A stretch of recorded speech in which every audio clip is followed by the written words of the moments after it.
If you only take one idea from me this Ramadan, take this one, because this is going to be the difference between I'll be good today and why did I eat like I've never seen food before. It is called protein preloading. And no, it's not a fancy science word. It's a simple rule that makes iftar feel normal again. And I'm going to walk you through this, don't worry. Now here's a real problem, right? Because I know some of you resonate with this. You fast all day, Maghrib hits, and your brain goes into reward mode, right? So you don't eat calmly. You eat fast, you go straight for the tastiest stuff first, like I do sometimes. By the time you realize you're full, you've already overshot it by a mile. And the worst part is you'll say, but I only eat once a day. Yeah, and you're still managing to eat a full day's calories in one sitting. It's easy to do. Now here's the most common scene in Ramadan that most people don't notice. Iftar isn't one meal. It becomes 2 phases or 3. Phase 1 is the break fast part, right? So dates, water, fruit, maybe a drink, maybe something small. Phase 2 is the actual meal. Curry, roti, rice, whatever's on the table. And because each phase feels small, people stack calories without even realizing. So even if you're not going crazy, the total ends up being way higher than you think. And that's why this needs a system, not vibes, not motivation,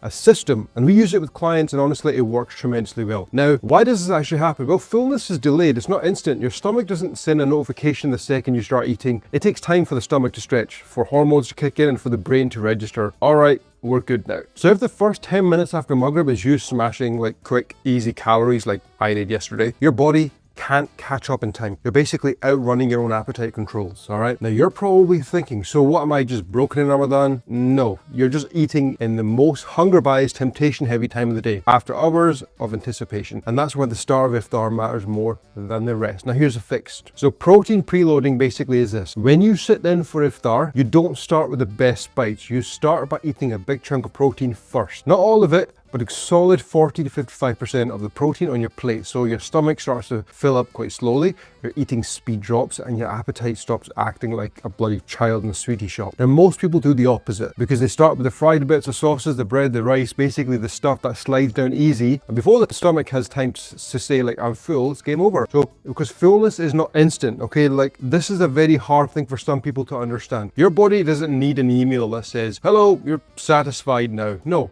It sends a message after you've already been eating for a bit. So protein preloading is you creating a speed bump, and protein obviously has that satiety effect as well. So, it's very hard to overdo it in protein. Now let me show you exactly what this looks like. You sit down with your plate. Let's say you've got chicken salad in one, maybe some roti and rice, whatever in the other. I'm not here to police your family food. I just want to give you some advice. Now, first thing you do, drink some water, then you take your fork or your hand and you go straight into the protein. Take more chicken pieces, more meat pieces, fish, paneer if that's your thing, yogurt, a protein shaker on the side, whatever it might be. And you eat about half of that protein before you touch the rest. So you're not starving while trying to be good, you're just literally changing the order. And yeah, it might feel weird at first because you're used to starting with carbs and fried stuff. That's the comfort zone, right? Protein isn't the fun start. It's tasty, but it's not the fun start for most people. And that's why this works, because you're not trying to win a fight with hunger, you're calming hunger down first, okay? Like I've never seen someone go to Nando's and overeat in the butterfly chicken. It's very hard to do because protein is satiating. But you're probably thinking, right, why protein?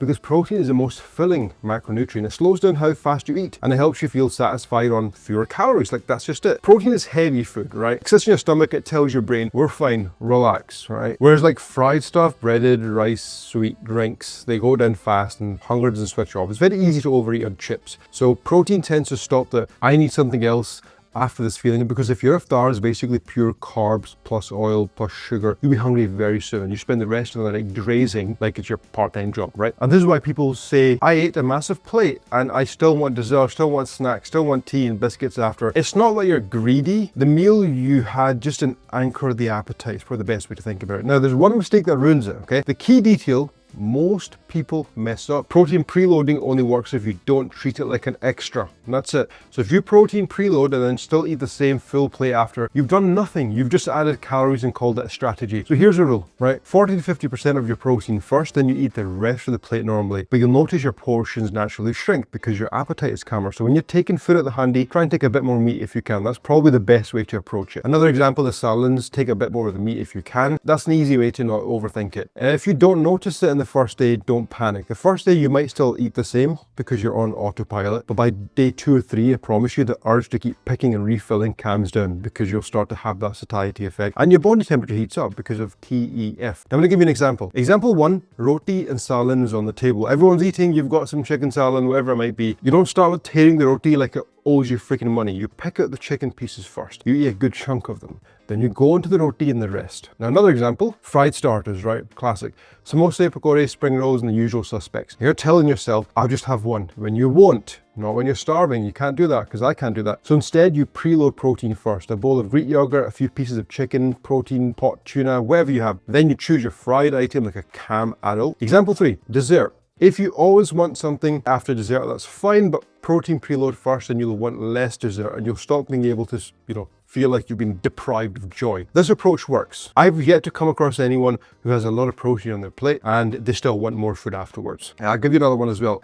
More like a vegetarian or low meat iftar. This is where people struggle the most because the meal becomes roti, rice, potatoes, pakore, and chai basically. Tastes great, but it's basically hunger fuel. You'll be starving again in no time. So your preload becomes yogurt, skyr yogurt, cottage cheese, protein shake even, or some lentil soup, if that's something that kind of floats your boat. Something that gives your stomach that, we're good signal, basically, that loading up on carbs. Now let's do one final example, right? Now this is one of my favorite ones, the takeaway version or the takeout, wherever the hell you're based. You've ordered, I don't know, kebabs, burgers, pizza, wherever you're starting your easy bites on, you'll end up overshooting. So preload with the protein part first. Eat the meat, the chicken, the portion first, then go into the carby stuff at the side. So here's how I want you to apply this tonight. How you do this is simple. Iftar, before you start the plate properly, ask yourself one question. Where's the protein? Okay, there's gonna be protein everywhere. In Ramadan, there will be. That's it. No calorie counting, no drama. We're trying to be perfect. Protein first, half of it first, then everything else. And if you want to make this even more effective, do it seated. Not standing and hovering around the kitchen or picking at things, because that's what tends to happen a lot. Because that's how you accidentally turn iftar into like a cow grazing situation, because you'll just be picking at things all day. Now, if, like for example, your plate is low in protein, so you're probably thinking then, well, if I don't have much protein on the plate, if there's not much available, your solution is not to eat less. Your solution is to add a simple protein side, if that makes sense. Protein shakes work great, Greek yogurts, protein pouches. If you're based in in the UK, Aldi's and Lidl have great little protein stacks that you can have. Something quick and easy, okay? Because you don't want to make this expensive. So those things only cost like £1 or just under, and it'll allow you to kind of supplement your main meals, okay? Because simple, boring things is what makes it repeatable. And before you start thinking, but I don't want to eat protein every day, you don't have to love it. Sometimes you just have to get a bit more in, whether you like it or not. That's a fact, right? Now let me give you a quick troubleshooting guide. Now, the 2 reasons this may not work for you. Reason 1, you didn't actually preload enough. This can happen. You get 2 bites of chicken and called it a strategy. I can't begin to tell you, and people tell me, oh, I eat healthy. And when I ask them what have you had, they say, oh, I have a lot of protein. Oh, what did you have? Chicken salad, and it's like a couple of pieces of chicken and the rest of it salad, right? That's a decoration basically, okay?